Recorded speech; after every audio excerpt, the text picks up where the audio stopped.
Good morning students. Surface chemistry के 6th और last lecture में हम आज करने जा रहे हैं protective action of lyophilic colloid. Okay, या मैं कह सकता हूं कि गोल्ड नंबर, जिसको मैं डिफाइन करने जा रहा हूं या इसको एक्सप्लेन करने जा रहा हूं। जैसे कि पहले डिस्कस हो चुका है कि मेरे पास जो मेटल्स के लायोफोबिक सोल्स हैं, मेटल्स के जैसे गोल्ड के, सिल्वर के, ओके, तो इस टाइप के जो सोल्स हैं वो अनस्टेबल हैं, ओके, और इनको हम इजीली प्रेसिपिटेट कर सकते हैं। कैसे? इलेक्ट्रोलाइट के एडिशन से, ओके। और इसके साथ ही कुछ ये ऑब्जर्व भी किया जाता है कि अगर हम इन लायोफोबिक सोल्स के अंदर हम क्या करें कि कुछ लायोफिलिक सोल्स जैसे गम, सोप या जिलेटिन, इनको हम ऐड अगर कर देते हैं तो इन सोल्स को, इन लायोफोबिक सोल्स को कोएगुलेट करना काफी मुश्किल हो जाता है, ओके। और इस प्रोसेस को क्या बोलते हैं? Protection of colloids, okay. और जो एक्स्ट्रा दूसरा जो आपके लायोफिलिक कोलॉइड जो डाला है हमने, जो गम, सोप या जेलेटिन का डाला था, उसको बोलते हैं प्रोटेक्टिव कोलॉइड, ओके। और अब ये बात करते हैं कि ये जो लायोफोबिक सोल्स है, क्योंकि मैंने क्या किया था अभी, लायोफोबिक सोल ये था मेरे पास, this is lyophobic sol, okay.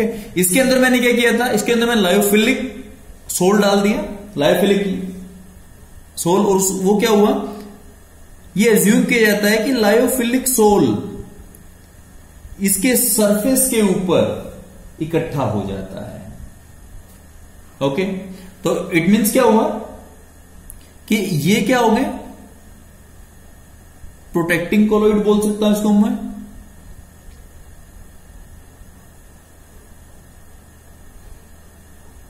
Okay. और ये बीच वाला लायोफोबिक जो किया था, ये आपका लायोफिलिक है,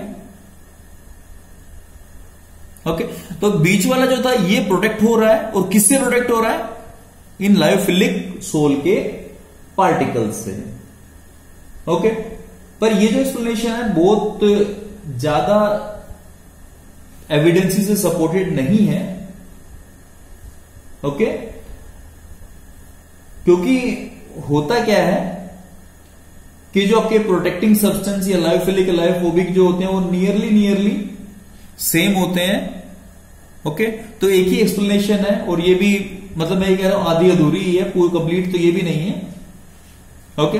तो अब क्या हुआ, क्योंकि प्रोटेक्टिंग लगभग ऐसे होती है, मैं एज्यूम करके चल रहा हूं, ओके। अब क्या हुआ, इसी बेसिस के ऊपर टर्म डिफाइन की गई, वो थी गोल्ड नंबर। गोल्ड नंबर होता क्या है, ओके। तो गोल्ड नंबर किसी भी प्रोटेक्टिंग कोलॉइड का मिनिमम मास होता है किसमें? मिलीग्राम में, ओके। और इसको मैंने ऐड करना है किसके अंदर?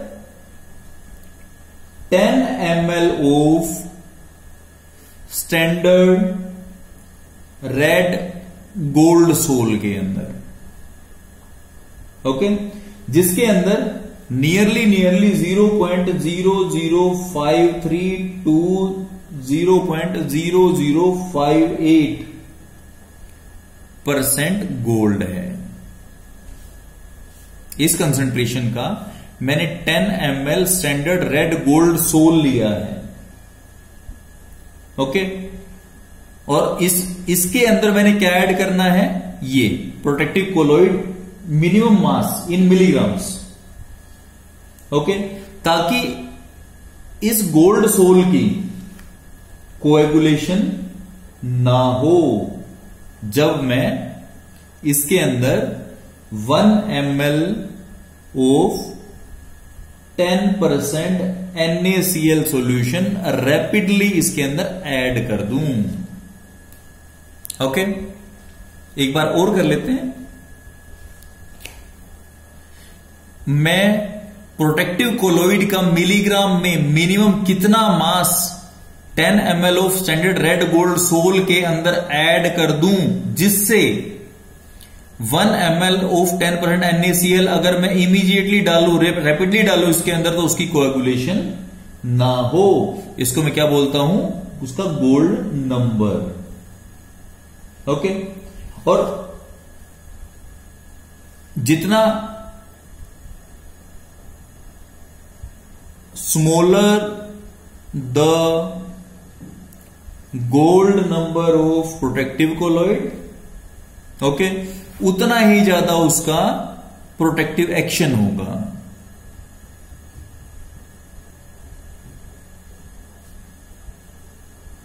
क्योंकि जितना कम अमाउंट प्रोटेक्टिव कोलॉइड का हम ऐड करेंगे, इट मीन्स क्या है, वो उतना ही ज्यादा पावरफुल है। ठीक है, अलग अलग जो आपके प्रोटेक्टिव कोलॉइड्स हैं उनका अलग अलग गोल्ड नंबर होता है। ओके, जैसे अगर मैं बात करता हूं जिलेटिन के लिए बात करता हूं, तो जिलेटिन के लिए गोल्ड नंबर 0.0052 to 0.01 होता है। ओके, इसी तरह से अगर मैं हीमोग्लोबिन के लिए बात करता हूं, HB के लिए बात करता हूं, तो 0.01 to 0.02 तक होता है। ओके, तो ये आपके पास क्या है, पोटैटो स्टार्च हो गया मेरे पास, उसके लिए आपका 20 to 25 होता है। ओके, तो जितना आपका अमाउंट कम है उतना ज्यादा प्रोटेक्टिव एक्शन है उस प्रोटेक्टिव कोलोइड का। इट मीन्स सबसे कम अमाउंट इसका जिलेटिन का है, इट मीन्स सबसे ज्यादा प्रोटेक्टिव एक्शन जिलेटिन का है, उसके बाद हीमोग्लोबिन का है, और सबसे कम आपके पास स्टार्च का है। ओके, तो ये आपके पास है गोल्ड नंबर। इसी तरह से एक कोंगो रूबिन नंबर आता है। ओके, तो इसके अंदर भी आपके पास लगभग होता है ऐसा ही है। आप सिर्फ फर्क क्या डालते हो कि आपके पास कोंगो रूबिन डाई होती है 0.01%। इसको भी थोड़ा कर लेते हैं, सिलेबस में तो शायद ये नहीं है, बट थोड़ा सा पता होना चाहिए आपको। कोंगो रूबिन नंबर ये क्या है, मैंने क्या लिया, मैंने 100 ml of 0.01% Congo rubine dye ले ली, मैंने इतना पार्ट ले लिया। ओके, और अब मैं इसके अंदर कितना प्रोटेक्टिव कोलोइड डालूं, किसमें, मिलीग्राम में, ताकि अगर मैं इसके अंदर 0.16 gram equivalent of KCl immediately add कर दूं, रैपिडली ऐड कर दूं, तो इसका कोएगुलेशन ना हो, उसको बोलता हूं Congo Rubin number. Okay, okay, तो ये आपके पास था गोल्ड नंबर और कोंगो रूबिन नंबर। अब मैं नेक्स्ट जो टॉपिक डिस्कस करने जा रहा हूं वो है मेरे पास इमल्शंस। ओके, तो इमल्शन जो होती हैं आपके पास वो क्या होती हैं, कोलोइडल सॉल्यूशन होता है, ये तो आपको पता ही है, जिसमें disperse phase and dispersion medium दोनों के दोनों क्या होते हैं, लिक्विड होते हैं। ओके, केवल सोल बनने के बाद ये हमें मिक्सिबल दिखाई देते हैं, अदरवाइज अगर इंडिपेंडेंटली बात करें तो ये मिक्सिबल नहीं होते। ओके, अब बात यह आती है कि इमल्शन बनाते कैसे हैं। ओके, जो दो लिक्विड डिस्पर्स फेस और डिस्पर्शन मीडियम, दो लिक्विड हैं, उनको हम क्या करते हैं, एक कंटेनर में लेते हैं, किसी भी कंटेनर में मैं उसको मिक्स कर दूंगा और इनको स्ट्रांगली में शेक करता हूं। ओके, या फिर मैं इसको कहां से पास करता हूं, कोलोइडल मिल से। ओके, जिस कोलोइडल मिल ये क्या करती है, ये होमोजेनाइजेशन का काम करती है। होमोजेनाइजेशन का मतलब क्या है कि ये उन पार्टिकल्स को लगभग एक साइज में ब्रेक कर देती है। ओके, और जो इमल्शन इस तरह से मैं बनाता हूं, क्योंकि शेकिंग से या होमोजेनाइजर कोलोइडल मिल से मैंने जो इमल्शन बनाए हैं, those are not stable. Okay, और जिस तरह से मैं इनको स्टैंडिंग रखूंगा तो क्या होगा, ये सेपरेट आउट हो जाएंगे। क्योंकि नॉर्मली जो है इनकी आप पार्टिकल्स जो डिस्पर्स फेस और डिस्पर्शन मीडियम है, उनके पार्टिकल्स में ऐसी कोई इंटरेक्शन नहीं है जिसको स्टेबल कर पाए। ओके, तो इसको जो इमल्शन बनी है जो अनस्टेबल थी, उसको स्टेबल करने के लिए मैं कुछ सब्सटेंसेस ऐड करता हूं, उनको बोलता हूं इमल्सीफायर या इमल्सीफाइंग एजेंट बोलता हूं मैं उसको। ओके, अब जो कॉमनली यूज्ड आपके इमल्सीफायर्स हैं, वो कुछ प्रोटीन्स ऐड कर देता हूं मैं, गम ऐड कर देता हूं, अगर ऐड कर देता हूं। ओके, तो इस टाइप के सब्सटेंस ये क्या है, ये अच्छे इमल्सीफायर हैं। ओके, अब अगर मैं नॉर्मल एग्जांपल लूं मैं, तो इमल्सीफायर जो आपके पास बनाने के लिए मैं क्या देखता हूं, जैसे मैंने पढ़ा था क्लींजिंग एक्शन ऑफ सोप, इसी चैप्टर में पढ़ा है हमने क्लींजिंग एक्शन ऑफ सोप। इसके अंदर मेरे पास मैंने पढ़ा था किस तरह से माइसिल बनती है, मिसाइल बनती है। तो इस तरह से पोलर हेड्स जो थे वो मैंने साइड पे डाल दिए थे, पहले पढ़ा है मैंने। और जिनकी हाइड्रोफोबिक टेल्स थी वो बीच में आ गई थी। ये ऑयल ड्रॉपलेट के ऊपर लग गई थी। ओके, तो ये जो सोप का एक्शन है, जो सोप का एक्शन है, this is just like an emulsifier. क्योंकि मेरे को पता है कि अगर मैं, क्योंकि देखो जो काम है मिसाइल के अंदर, काम कौन कर रहा है, ऑयल या डर्ट को कौन निकाल रहा है, वो निकाल रहा है ये हाइड्रोफोबिक टेल्स, नॉन पोलर है। ऑयल भी नॉन पोलर है, ये भी नॉन पोलर है। ओके, अगर डायरेक्टली मैं इन टेल्स को सीधा पानी में डालूंगा तो क्या होगा, ये कभी भी इसके अंदर स्टेबल नहीं होंगी। स्टेबल क्यों नहीं होंगी, क्योंकि वाटर पोलर है आपके पास और जो हाइड्रोफोबिक है ये नॉन पोलर है, तो इंटरेक्ट करेंगी ही नहीं। क्योंकि लाइक डिजोल्व लाइक पता है मेरे को। ओके, पोलर पोलर में डिजोल्व होता है, नॉन पोलर में डिजोल्व होता है। ओके, तो इस तरह क्या होगा कि ये जो डर्ट के अंदर ऑयल है, इसको मैं कभी निकाल ही नहीं पाऊंगा। तो मैंने क्या किया, मैंने हाइड्रोफोबिक टेल के साथ में हाइड्रोफिलिक हेड रख दिया। अब क्या होगा कि जो ऑयल ने काम, जो अपना हाइड्रोफोबिक टेल ने काम करना था, वो साथ में क्या ले आया, वो ले आया साथ में हाइड्रोफिलिक हेड्स, जो क्या होगा, वाटर से इंटरेक्ट करके इस हाइड्रोफोबिक टेल को प्रोटेक्ट करेंगे। ओके, इससे क्या होगा कि जो वाटर है, वाटर इंटरेक्ट करेगा किसके साथ में, हाइड्रोफिलिक हेड्स के साथ में। ओके, तो वाटर को इंटरेक्ट इन टेल से करना ही नहीं पड़ेगा। जब करना नहीं पड़ेगा तो क्या होगा कि ये इस जो आपके वाटर है, वाटर के अंदर ये स्टेबल हो जाएंगे। ओके, अब बात यह आती है कि इमल्शंस के टाइप्स क्या क्या होते हैं। मेरे को पता है एक होता है डिस्पर्स फेज, एक होता है dispersion medium. Okay, dispersion medium solvent की तरह होता है, अमाउंट में ज्यादा होता है। ओके, तो डिपेंडिंग अपॉन कि डिस्पर्शन मीडियम क्या है, उसके बेसिस के ऊपर मेरे पास दो तरह की होती हैं emulsions, oil in water and second होती है वाटर इन ऑयल। ओके, तो ऑयल इन वाटर जो है मेरे पास मिल्क का एग्जांपल ले सकता हूं मैं। मिल्क में क्या होता है, मिल्क के अंदर जो फैट्स होते हैं वो किस में होते हैं, वाटर के अंदर, वाटर बेस होता है उसका। ओके, और अगर मान लो मैं वाटर इन ऑयल की बात करूं तो मेरे पास क्या होगा, कोड लीवर ऑयल। हाँ,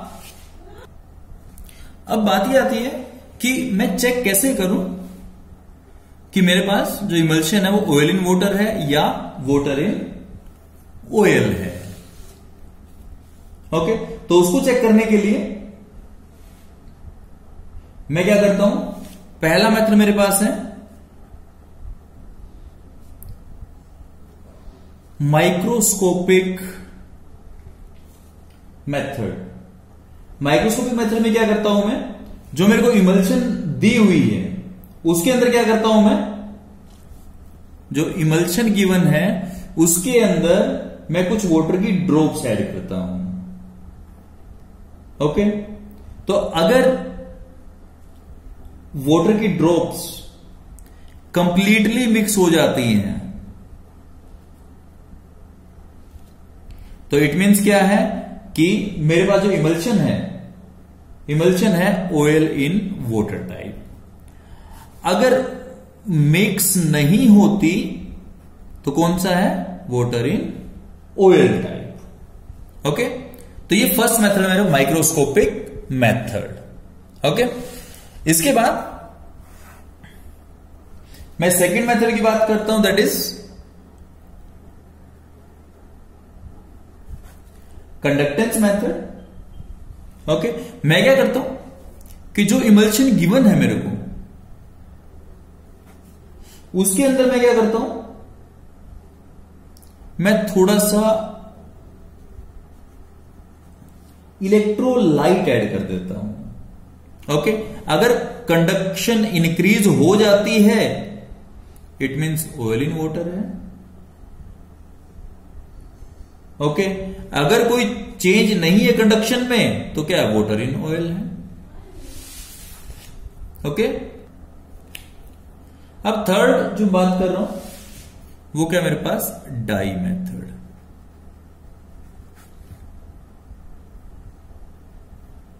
मैं क्या करता हूं कि जो इमल्शन है, इमल्शन के अंदर मैं ऑयल सोल्यूबल डाई डाल देता हूं।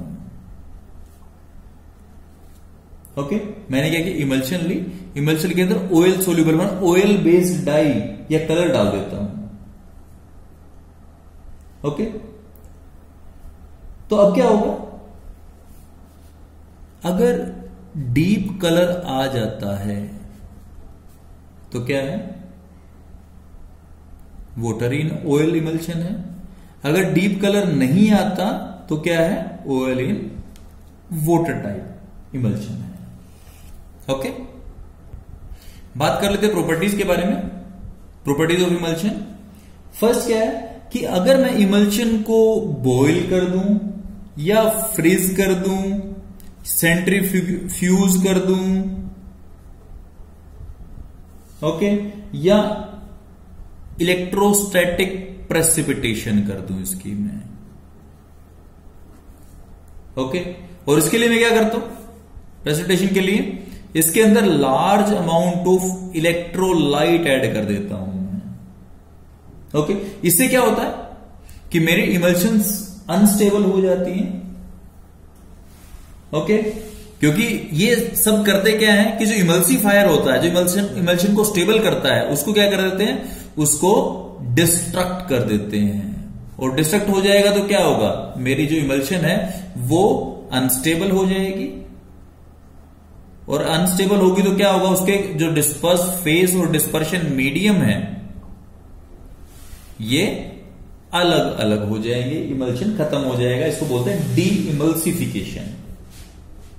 ओके, दूसरा और क्या है कि इमल्शंस की हम बात करते हैं डाइल्यूशन के लिए। ओके, तो डाइल्यूशन में क्या होगा, जो सोलवेंट होगा मैं उसको ऐड करता हूं डाइल्यूशन में जनरली। ओके, तो यहां सॉल्यूशन किसके कोरस्पॉन्डिंग है, डिस्पर्शन मीडियम के। ओके, तो मैं क्या कर सकता हूं कि डिस्पर्शन मीडियम के साथ मैं इमल्शंस को डाइल्यूट कर सकता हूं। ओके, उसके बाद बात आती है इनकी एप्लीकेशंस क्या क्या है, क्योंकि जब मैं कोई स्टडी कर रहा हूं तो डेफिनेटली उसकी एप्लीकेशंस होनी चाहिए। फर्स्ट मेरे पास क्या है, मेटलर्जी में जो मेटल एक्सट्रैक्ट करता हूं मैं उसके ओर से, वहां से, जैसे आपने पढ़ा होगा फ्रोथ फ्लोटेशन, या नेक्स्ट चैप्टर में पढ़ोगे आप फ्रोथ फ्लोटेशन प्रोसेस, वो पढ़ा है आपने। ओके, तो वहां आपका इमल्शंस ही बनते हैं वहां। ओके, क्योंकि जो पाउडर्ड ओर होता है उसको हम ऑयल के साथ ट्रीट करते हैं, पाइन ऑयल डालते हैं उसके अंदर। ओके, और जो ओर के फोम बनते हैं उसको मैं स्किम ऑफ कर लेता हूं। सेकंड मेरे पास है एस्फाल्ट इमल्सिफायर को हम यूज करते हैं in building of roads. Okay, third मेरे को पता है मिल्क एक अच्छी इमल्शन है। ओके, फोर्थ क्या है, बहुत सारी ड्रग ऐसी होती हैं जो ऑयली होती हैं। ओके, कुछ डिसइंफेक्टेंट है मेरे पास, जैसे डेटोल हो गया, लाइजोल हो गया,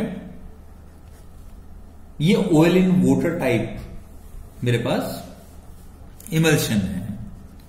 सोप पढ़ा है आपने, क्लींजिंग एक्शन ऑफ सोप भी डिस्कस हुआ थोड़ी देर पहले। ओके, तो वो सारा इमल्शन का ही है। और सेवंथ जो मेरे पास फूड का डाइजेशन है, फूड का डाइजेशन टोटली जो फैट स्पेसिफिकली होता है। ओके, तो वो क्या है, वो इमल्सिफिकेशन के थ्रू होता है। ओके, बहुत सारे नेगेटिव इफेक्ट भी हैं, हार्मफुल इफेक्ट भी हैं इन इमल्शन की। एप्लीकेशन अच्छी एप्लीकेशन होगी। ओके, कई बार जो है पेट्रोलियम क्या करता है, वाटर का इमल्शन बना लेता है जो काफी स्टेबल होता है। ओके, तो उसको पेट्रोलियम वेल के अंदर, क्योंकि पेट्रोलियम वेल जब मैं डिग करता हूं तो उस केस में पानी भी उसके अंदर एंटर हो जाता है। ओके, तो वहां इमल्शंस बन जाते हैं, उसको सेपरेट करना काफी मुश्किल होता है। ओके, तो वहां जो वेल वाटर होता है वो भी यूजेबल नहीं रहता। ओके, तो ये मेरे पास है इमल्शंस। ओके, अब इसके बाद मैं बात कर रहा हूं एप्लीकेशंस ऑफ ऑल कोलोइड। जितना मैंने अभी तक सरफेस केमिस्ट्री पढ़ी है उनकी सबकी एप्लीकेशंस क्या क्या है। ओके, डेली लाइफ में क्या क्या यूज है। फर्स्ट मैं बात करता हूं मेडिसिन के लिए यूज होता है। ओके, क्योंकि मोस्ट ऑफ द मेडिसिन जो होती हैं वो कोलोइडल फॉर्म में ही यूज की जाती हैं। जैसे आपका आर्जी रोल है, इज ए सिल्वर सोल जो आई लोशन के अंदर होता है। ओके, क्या है, ARGYROL, आर्जी रोल। ओके, इसी तरह कोलोइडल एंटीमनी है।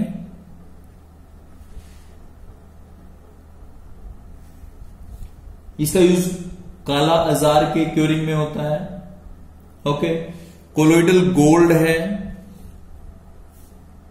ओके, इसका यूज जो होता है वो होता है इंट्रामस्कुलर इंजेक्शंस के लिए होता है। मिल्क ऑफ मैग्नीशिया है,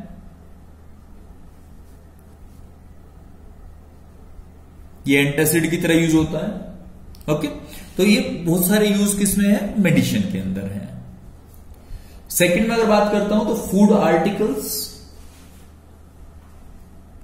जैसे मिल्क हो गया, बटर हो गया, आइसक्रीम होगी, सभी जो क्या है वो कोलोइडल ही है। हलवा हो गया आपका। थर्ड आपके पास है फोग या मिस्ट या क्लाउड, ये सभी कोलोइडल नेचर में होते हैं। ठीक है, विंटर्स में नाइट में क्या होता है, लो टेम्परेचर के कारण मॉइस्चर क्या करता है, कंडेंस करता है डस्ट पार्टिकल्स के ऊपर। ओके, और इन डस्ट ड्रॉपलेट्स का जो साइज होता है वो कोलोइडल होता है, तो वहां से फोग या मिस्ट बन जाता है। क्लाउड्स जो होते हैं, क्लाउड्स में क्या होता है, small droplets of water are suspended in air. Okay, upper atmosphere में होता है।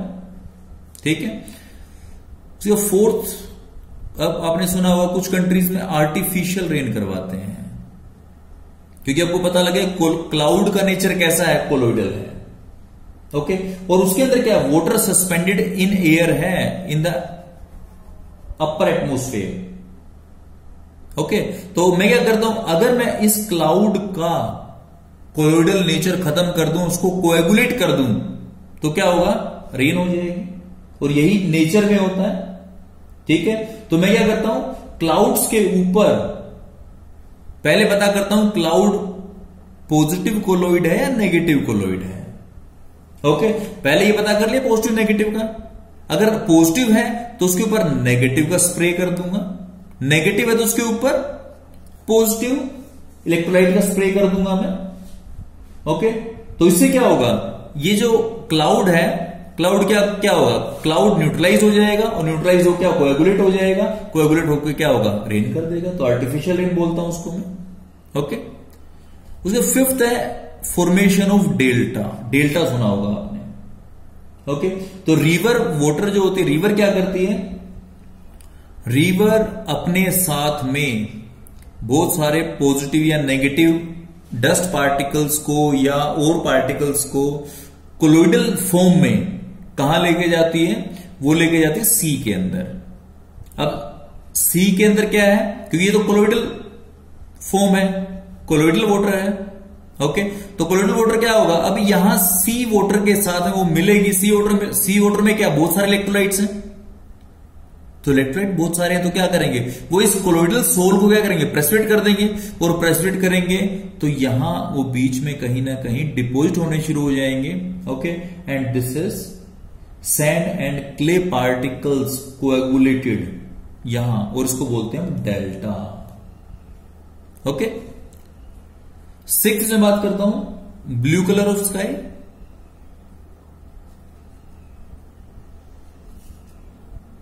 ठीक है, क्योंकि कोलोइडल पार्टिकल क्या करते हैं, स्कैटरिंग करते हैं, और स्कैटरिंग ब्लू कलर की होती है। ओके, इसको हम रेलिक टिंडल इफेक्ट भी बोल सकते हैं, या रेलिक स्कैटरिंग से इसको हम एक्सप्लेन कर सकते हैं। ओके, जो डिटेल में ज्यादा सिलेबस में हमारे वे नहीं है। ओके, अब नेक्स्ट बात करते हैं, आपने टेल ऑफ कोमेट देखी होगी। ओके, ये एक्चुअली क्या होता है, टिंडल कोन होता है। ओके, क्योंकि टाइनी, आप इस तरह देखा होगा कुछ इस तरह टेल ऑफ कोमेट दिखती है। ओके, जो ये पीछे जो होते हैं ये टाइनी सॉलिड पार्टिकल्स होते हैं, जो कोमेट अपने पाथ में पीछे छोड़ते हुए चलता है। ओके, एट्थ आपका ब्लड बारे में काफी डिस्कशन हो चुकी है। नाइन्थ क्लींजिंग ऑफ सोप, ये भी डिस्कस कर चुके हैं। ओके, उसके बाद 10th मेरे पास है स्मोक स्क्रीन्स।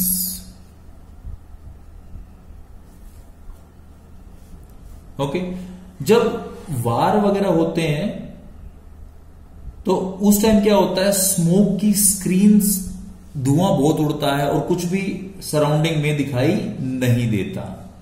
ओके, एक्चुअली वो कुछ भी नहीं होता, बट वो होते हैं टाइटेनियम ऑक्साइड या SiCl4 के कोलोइडल पार्टिकल्स। ओके, तो ये थी मेरे पास क्या थी, डोमेस्टिक या एवरीडे लाइफ में। ओके, अब मैं बात करता हूं किसके लिए, इंडस्ट्रियल एप्लीकेशंस के लिए। इंडस्ट्रियल एप्लीकेशन में क्या, फर्स्ट सीवेज डिस्पोजल।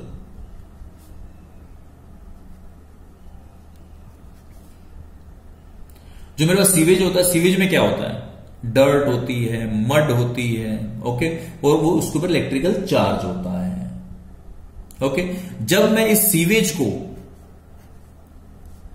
दो प्लेट्स के बीच, पॉजिटिव और नेगेटिव प्लेट्स के बीच से गुजारता हूं, तो क्या होता है कि जो इसके अंदर पॉजिटिव पार्टिकल्स होंगे वो इधर जाएंगे और नेगेटिव पार्टिकल्स इधर जाएंगे, तो उससे क्या डिस्चार्ज हो जाएंगे वो। ओके, और डिस्चार्ज हो जाएंगे तो कोएगुलेट हो जाएंगे, और कोएगुलेट हो जाएंगे तो इट मींस क्या है कि मैक्सिमम जो कोलोइडल डस्ट और डर्ट है, मड है, वो क्या होगी, वो फिल्ट्रेशन में बाहर निकल जाएगी, और मैं फिर फिल्टर कर लूंगा। फिल्टर करने के बाद मेरे पास आगे जो जाएगा वो मैक्सिमम क्लीन वाटर होगा, ट्रीटेड वाटर होगा।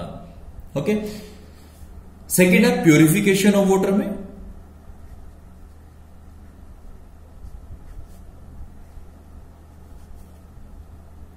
आपने एलम से पानी साफ किया होगा। अगर मैं वाटर के अंदर जो इंप्योरिटी होती है वो कोलोइडल नेचर में होती है, अगर मैं उसमें एलम ऐड कर देता हूं तो एलम एक इलेक्ट्रोलाइट की तरह काम करता है और उन इंप्योरिटीज के कोलोइडल सॉल्यूशन को अनस्टेबल कर देता है, जिससे वो क्या होती है, कंटेनर में नीचे इंप्योरिटीज बैठ जाती हैं और ऊपर वाला वाटर जो है डिकेंट ऑफ करके आप यूज कर सकते हो। ओके, थर्ड आपके पास है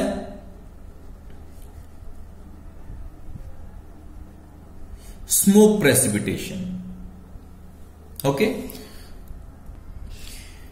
जनरली जो बड़ी बड़ी इंडस्ट्री होती हैं उनके अंदर आप देखते हो कि या तो मैं गैसेस जो आपके पास कार्बन पार्टिकल्स वगैरह कैरी करती हैं उनको मैं डायरेक्टली चिमनी में डाल दूं, तो क्या होगा, वो सारी की सारी वेस्ट गैसेस एनवायरनमेंट में जाके एनवायरमेंटल पोल्यूशन कोज करने वाली हैं। ओके, तो चिमनी में डालने से पहले मैं क्या करता हूं, मैंने एक डस्ट प्योरीफायर लगा दिया है उस स्मोक के लिए। ओके, जिसको मैंने अर्थ भी कर दिया है। ओके, और यहां हाई डीसी वोल्टेज 50,000 वोल्ट्स के ऊपर यहां मैंने सप्लाई कर दी, यहां प्लेट्स लगा दी, मेटल प्लेट्स लगा दी है मैंने।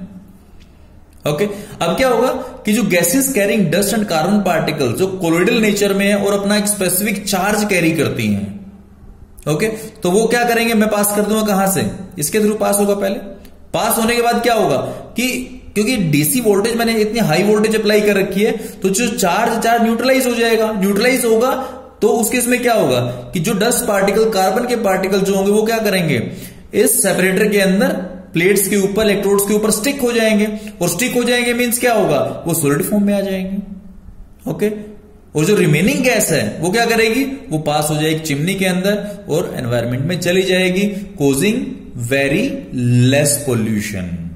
ओके, इसको बोलता हूं मैं कोट्रल प्रेसिपिटेटर। ओके, तो इस तरह से मैं क्या कर सकता हूं कि इंडस्ट्रियल वेस्ट या इंडस्ट्रियल स्मोक जो है उसमें से कार्बन पार्टिकल्स, डस्ट पार्टिकल्स को मैं अलग कर सकता हूं जो कोलोइडल नेचर में है और चार्ज्ड है।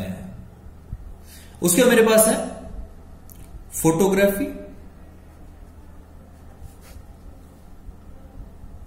मैं क्या करता हूं, एक सिल्वर ब्रोमाइड का, तो पहले फोटो डेवलप किया करते हैं। ओके, तो उसके अंदर सिल्वर ब्रोमाइड AgBr का मैं क्या करता हूं, जिलेटिन में मिक्स करके उसको मैं अप्लाई करता हूं किसके ऊपर, ग्लास प्लेट या सेल्यूलोइड फिल्म के ऊपर। ओके, तो ये जो फिल्म होती है दिस इज एयर सेंसिटिव, और एयर सेंसिटिव होती है तो जिस तरह से मैं लाइट डालता हूं इसके ऊपर तो क्या करती है कि ये ऑब्जेक्ट का इमेज बनाती है, जिसको मैं फर्दर डेवलप कर लेता हूं। नेक्स्ट है रबर इंडस्ट्री।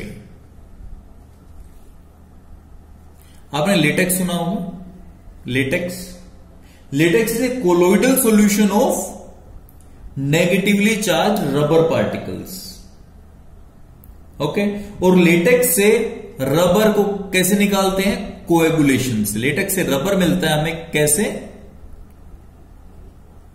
कोएगुलेशन से। ओके, तो यहां से मैं क्या करता हूं, जो लेटेक्स है, लेटेक्स नेगेटिवली चार्ज है, इसके अंदर मैं पॉजिटिव सोल्ट डालता हूं या इसमें इलेक्ट्रोलाइट डालता हूं, जिससे क्या न्यूट्रलाइज हो जाता है और कोएगुलेशन हो जाती है, रबर को मैं अलग कर लेता हूं। नेक्स्ट है टैनिंग या लेदर इंडस्ट्री के अंदर। ओके, टैनिंग या लेदर इंडस्ट्री के अंदर एप्लीकेशन है इसकी। ओके, तो उसमें क्या करता हूं मैं,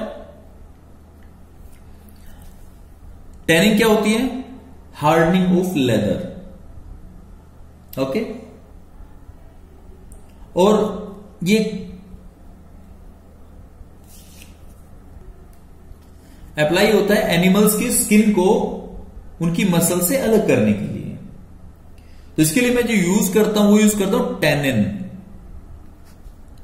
टैनिन एक पॉलीहाइड्रोक्सी बेंजोइक एसिड का डेरिवेटिव होता है जिसके अंदर नेगेटिवली चार्ज कोलोइडल पार्टिकल्स होते हैं। ओके, और जो एनिमल हाइट्स होती हैं वो कोलोइडल नेचर होती हैं, वो कैसी होती है, पोस्टली चार्ज होती हैं। दोनों को मैं अगर टेनिन को डाल देता हूं इसके ऊपर, जिससे क्या होगा, म्यूचुअल कोएगुलेशन हो जाती है और स्किन अलग हो जाती है। और लास्ट है, बहुत सारे ऐसे प्रोडक्ट हैं जो इंडस्ट्रियल हैं,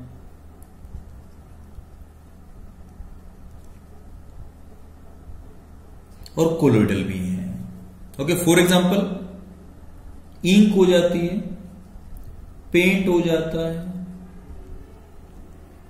ल्यूब्रिकेंट्स हो जाते हैं, रबर हो जाते हैं। ओके, तो ये सब जो है ये मेरे पास क्या है, एप्लीकेशंस हैं कोलोइडल पार्टिकल्स के लिए। ओके, आज के लिए इतना ही। Thank you and have a nice day.